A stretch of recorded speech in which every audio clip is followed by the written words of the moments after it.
I think it is our responsibility to help people actually think beyond themselves. Hmm. I will say that and be clear. I think there's research that actually shows that thinking beyond ourselves increases our sense of well-being and happiness, and also can lead to altruistic pro-social behavior, which is important.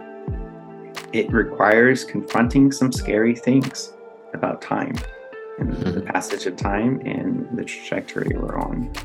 And I think the part of therapy, at least, is not to instill Pollyannish or black and white thinking in an all good way either, but to help people expand their level of understanding, awareness, and ability to tolerate some distressing things in the service of being able to show up in life and show up in our relationships.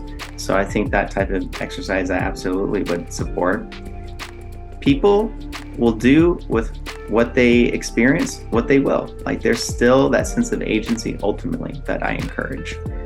So it's not that I want any one person to go into a certain direction, but I think there is a real foundational importance of opening our eyes so that we can choose that direction wisely. Some of the trick is not to get overwhelmed with it. So it's that back and forth, that give and take, that pacing again that we talked about earlier. That's important. Yeah.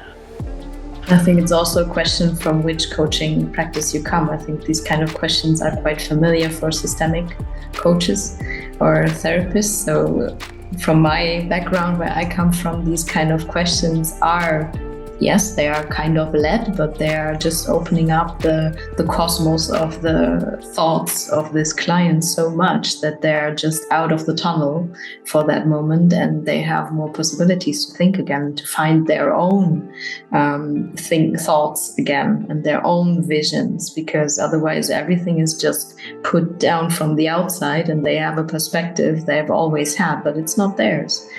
And just breaking that up with these kind of questions, I think, can be very helpful. Yeah, because there is that risk too from the other side of people having too much of a perspective that's about other people's needs, wants, desires, expectations, kind of the programming where they lose sight of themselves and their own needs.